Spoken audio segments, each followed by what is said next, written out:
Hello. Today, we embark on a chilling journey into the heart of darkness, where a terrible crime continues to reverberate today. Welcome to this video that reveals the mysteries of the Villisca axe murders, one of the most horrific and unforgettable events in American history. A century ago, in the sleepy town of Villisca, Iowa, an unimaginable horror occurred within the walls of a seemingly ordinary house. In the year 1912, 8 souls met a tragic and terrible end at the hands of an unknown assailant. The Villisca axe murders left an indelible mark on the community, and the scars of that night continue to cast an unforgettable shadow over the town to this day. Picture this, the atmosphere of a peaceful small town torn apart by an unspeakable act of violence.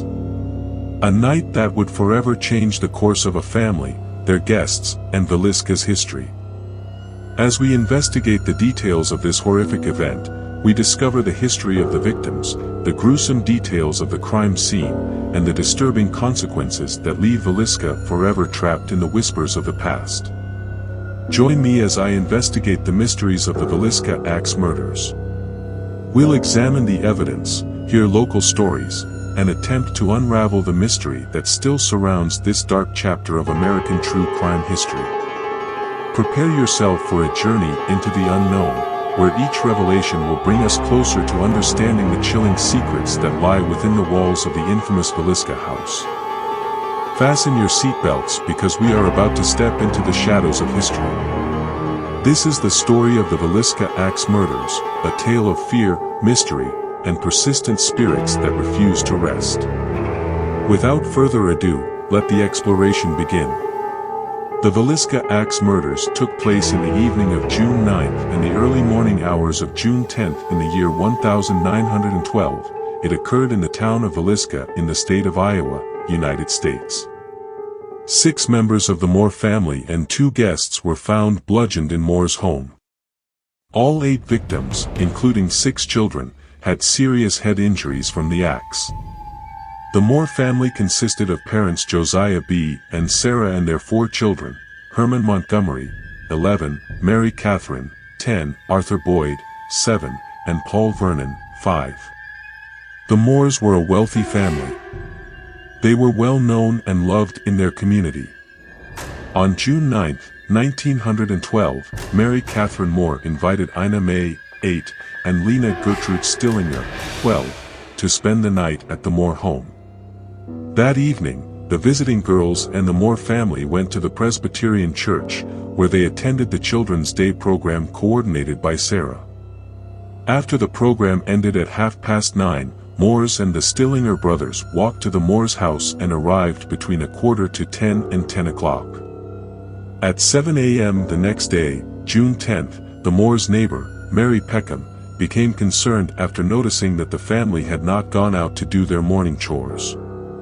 Peckham knocked on the Moore's door. When no one answered, she tried to open the door and found it locked. Peckham took the Moore's chickens out and called Ross Moore, Josiah's brother. Like Peckham, Moore got no response when he knocked and shouted at the door. Ross unlocked the front door with his copy of the house key. While Peckham stood on the porch, Ross went into the living room and opened the guest room door, where he found the bodies of Ina and Lena Stillinger on the bed. Moore immediately told Peckham to call Villisca's primary peace officer, Hank Horton, who arrived a short time later. Horton's search of the house revealed that the entire Moore family and the 2 Stillinger daughters had been beaten to death. The murder weapon, an axe belonging to Josiah, was found in the guest room where the Stillinger brothers were located. Doctors concluded that the murders took place between midnight and 5 in the morning. 2 used cigarettes in the attic suggested that the killer or killers waited patiently in the attic until the Moore family arrived. And Stillinger's guests were asleep. The incident began in the master bedroom where Josiah and Sarah Moore were sleeping. Josiah received more blows from the axe than any other victim. There was also a trace of carving on the ceiling of her room from the moment the killer raised the axe to kill her. While the murderer or murderers used the blade of the axe on Sarah, they also used the blunt end on the other victims.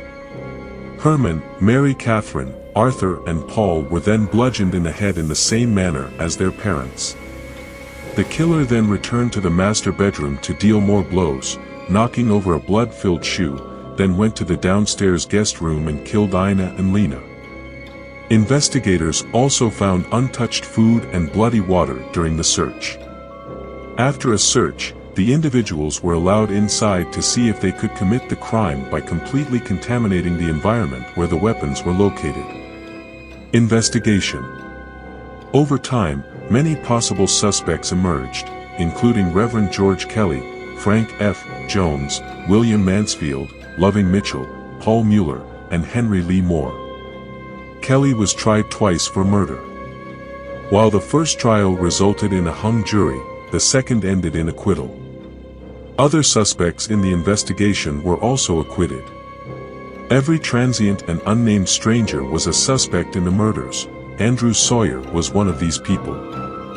He was questioned but not charged. He was also obsessed with murders and would sleep fully clothed and with an axe next to his bed, as if he was ready to escape. Friar George Kelly. Kelly was an English-born itinerant minister in town the night of the murders. Kelly was reportedly eccentric and suffered a mental breakdown in her teens. As an adult, he was accused of voyeurism and harassment. On June 8, 1912, he came to Villisca to teach at the Children's Day ceremonies attended by the Moore family on June 9, 1912. He left the city around 5 o'clock in the morning on June 10, 1912. Bodies were discovered. Pastor Kelly confessed to the murders in court, but the jury did not believe his confession. In the weeks that followed, he showed his interest in the case and wrote many letters to the police, investigators, and the deceased's family. This aroused suspicion, and a private investigator wrote back to Reverend Kelly, asking for any details the minister might have about the murders. Kelly responded in great detail, claiming to have heard voices and possibly witnessed the murders. His known mental illness led authorities to question whether he knew the details of committing the murders or whether he was imagining his accounts. 2 years after the murders, in 1914, Kelly was arrested for sending obscene material through the mail, sexually harassing a woman who was applying for a job as a secretary. St. Petersburg, the National Mental Hospital in Washington, D.C. He was sent to Elizabeth Hospital. Investigators once again speculated that Kelly may have been the Moore family killer. In 1917, Kelly was arrested for the Villisca murders. The police obtained a confession from him, but after hours of questioning, Kelly later recanted. He was acquitted after 2 separate trials. Frank Jones. Frank Fernando Jones was a resident of Villisca and an Iowa state senator. Josiah Moore worked at Frank Jones' equipment store for many years before leaving to open his own store. Moore had a very successful John Deere dealership and reportedly took Jones's job away from him. William Mansfield. Another theory was that Senator Jones hired William Blackie Mansfield to kill Moore's family. 9 months before the murders in Villisca, a similar case of axe murders occurred in Colorado. This was followed by 2 axe murder trials in Ellsworth, Kansas and Paola, Kansas. There was a high probability that the cases were committed by the same person. Other murders reported to be possibly related to these crimes included numerous unsolved axe murders between 1911 and 1912, as well as the unsolved axe murders of New Orleans. The murders in Colorado Springs were closely linked in terms of execution to the murders at the Moore house. Wayne, his wife and child, and Mrs. Burnham were found dead, murdered with axes. They covered the windows with sheets to prevent passers-by from looking inside. At Moore's home, the killer hung aprons and skirts to cover the windows. As in the Villisca murders, the killer in Colorado Springs wiped blood off his axe and covered the victims' heads with bedclothes. Mansfield was also the prime suspect of the Kansas City Burns Detective Agency and Detective James Wilkerson, who suggested he was a cocaine-addicted serial killer. According to current news reports, Wilkerson believed that Mansfield was responsible for the axe murders of his wife, young child, father-in-law, and mother-in-law on July 5, 1914. According to Wilkerson's investigation, all the murders were committed in exactly the same way, indicating that the same man likely committed the murders. Wilkerson stated that he could prove that Mansfield was present at different crime scenes the night of the murders. In each murder, the victims were hacked to death with an axe and the mirrors in the houses were covered. A burning lamp with its chimney closed was left at the foot of the bed, and a basin in which the murderer washed himself was found in the kitchen. In each case, the killer avoided leaving fingerprints by wearing gloves. Wilkerson believed this was strong evidence that the man was Mansfield, who knew his fingerprints were on file at the federal military prison at Leavenworth. In 1916, Wilkerson succeeded in persuading the grand jury to open an investigation, and Mansfield was arrested and brought from Kansas City to Montgomery County. But payroll records provided an alibi that showed Mansfield was in Illinois at the time of the Villisca murders. He was released due to lack of evidence and later won his lawsuit against Wilkerson and was awarded damages of $2,225. Wilkerson believed that Jones' pressure resulted not only in Mansfield's release, but also in the arrest and trial of Reverend Kelly. But a restaurant owner from Shenandoah, Iowa, identified Mansfield as the man he saw boarding the train in Clarinda the morning after the Villisca murders. This man said he walked from Villisca. If proven true, this statement would disprove Mansfield's alibi. Additionally, Mrs. Vina Tompkins reportedly set out to testify that she had heard 3 men in the woods planning to kill the Moore family shortly before the murders. Henry Lee Moore.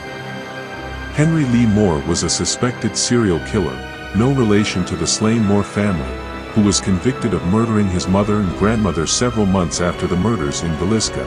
His weapon was an axe.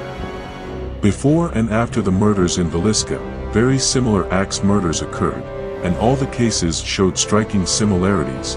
This led to strong suspicions that some or all of the crimes were committed by Henry. Like Mansfield, axe murderer Henry Moore was also considered a suspect in some of these murders. Sam Moyer. It was reported at the investigation that Sam Moyer, Josiah's brother-in-law, frequently threatened to kill Josiah Moore, but after much investigation, Moyer's alibi cleared him of the crime.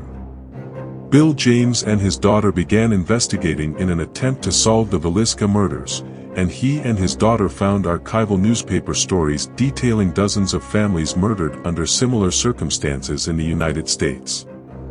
Thus, the Jameses believed that Mueller was guilty of the Villisca murders as part of a murder spree that spanned more than a decade and killed at least 59 people in 14 separate incidents, including the Colorado Springs and Paula crimes.